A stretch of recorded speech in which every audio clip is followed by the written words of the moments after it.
Sénégal dafa yemul Dakar te tey société économie sénégalaise lépp c'est concentré à Dakar soo jëlee entreprise yi Sénégal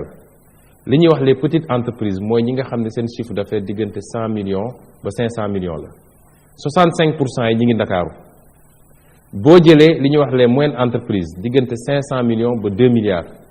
88% yi ñi ngi Ndakaaru boo jëlee grande entreprise yi mooy ñi ëpp 2 milliards 92,5% yi ñi ngi Ndakaaru boo jëlee Ndakaaru ak Thiès 95% wu entreprise yu Sénégal yëpp mooy économie Sénégal mi ngi diggante Ndakaaru ak Thiès 85% chiffre d'affaires u entreprise yooyu Ndakaaru moo koy capté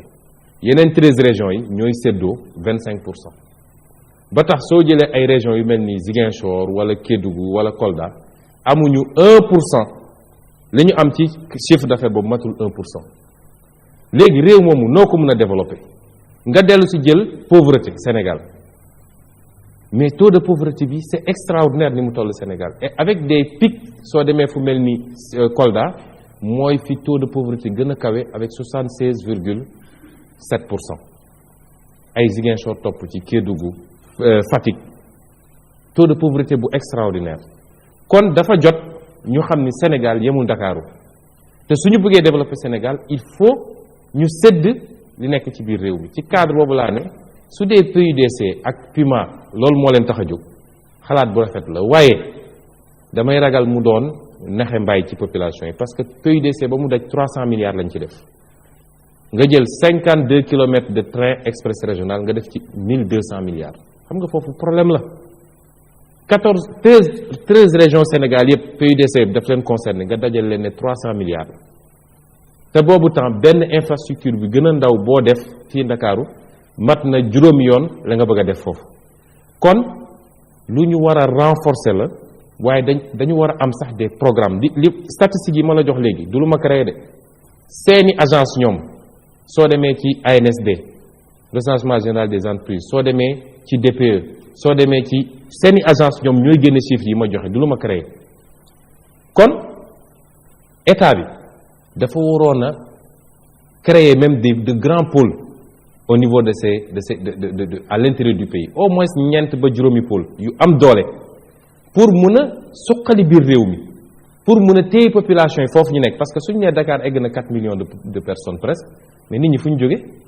c'est parce que fa ñu nekk amul mënuñu fa am dara bu dee bay nañu ba pare sax mënuñoo gis ku jënd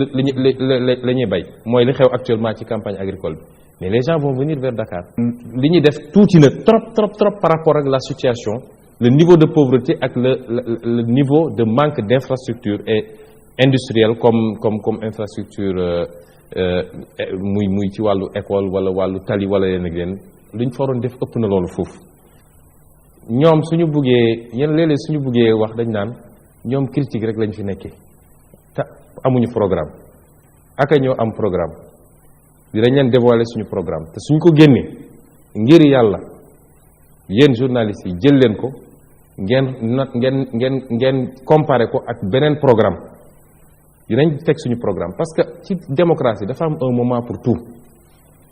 programme suñu demee ba jib élection ngay génne sa programme mais mosoo gis ñu ne des na 2 ans pour élection ñu ne sama programme a ngi nii balaa ngay pare sax ñu jël lépp ne ñoom def ko seeni document ne seen programme la mais nag ñu ngi depuis ñu commencé politique ba léegi ñu ngi wone une vision parce que ñaar yooyu bokkul ñu ngi wone une vision ci bépp domaine nag dinaa ci ñëw te li ko lal lépp ci patriotisme lañ ko teg ci éthique ci travail et ci fraternité ba tax suñu rôle en tant qu'opposant en démocratie d'une élection à une autre l'opposition s'oppose comme on dit opposé wu nag mooy won askan wi ni ñii ngeen dénk réew mi mënuñu won askan wi liñ leen di nëbbu ñoom te duñ ko baax tant qu'il y aura des choses à dénoncer nous les dénoncerons parce que tamit dooñu ne nag vous avez beaucoup dénoncé léegi su ngeen gisoon lu toll ni àdduna sax bu leen ko waxati la demande man su ma génnee ci mbedd mi su ma demee ci cérémonie fu ma dem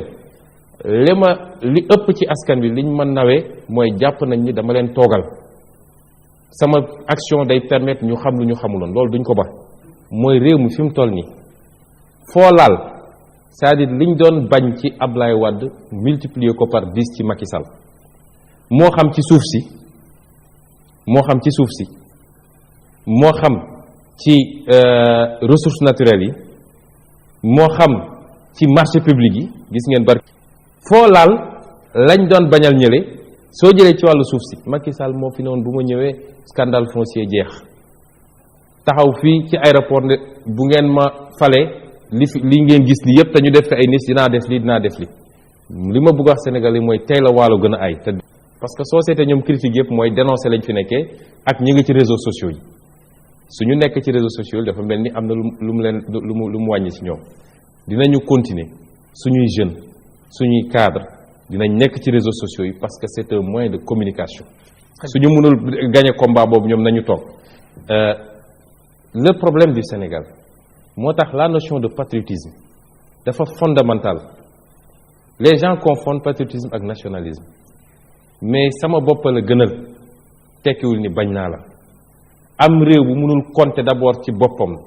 li nga xam ne moom la yàlla jox ci ressource nga dajale ko fexe ba mu profite au pays d'abord nga doog a xool looy jéggaani réew moomu du mus a dem. bi ma déggee président Macky Sall recevoir patronat ñu ne ko suñu accès au marché public dafa faible mu leen ah oui mais vous il faut vous préparer nous sommes à la mondialisation j'ai dit mais kii calamité la catastrophe la parce que marocains yi mu naan dinañ ñëw indiens yi mu naan dinañ ñëw sud africains yi mu ne dinañ ñëw français yi keneen ak keneen dafa foog ni ñooñu dañoo xëy rek nekk fi ñu toll ils ont été protégés par leur état ils ont été encadrés et renforcés par leur état gis nga protectionnisme c'est pas duñ ko wax du wax bu ñuy kii ñëpp ay def protection xool yow nga nekk ndatte 25 pays les plus pauvres ci nga bokk nga ne naa ubbi sama économie donc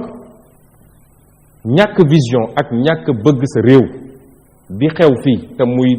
cadre Macky Sall nu muy liggéey ak nu muy fonctionner balaa muy kontaan rek dem jëli turc dàq Sénégal dem jël français def na ko ci port bi def na ko ci aéroport bi chaque jour ñu tëj ay entreprises sénégalaises au profit d'entreprises étrangères ba pare naan ñu 7% de taux de croissance fan la croissance bi di dem day génn réew mi kon le mal est très profond dama bëgg Sénégal yëpp xam ko gis nga nun li ñu leen wax mooy il faut ñu protéger suñu économie kon loolu àndul ak APE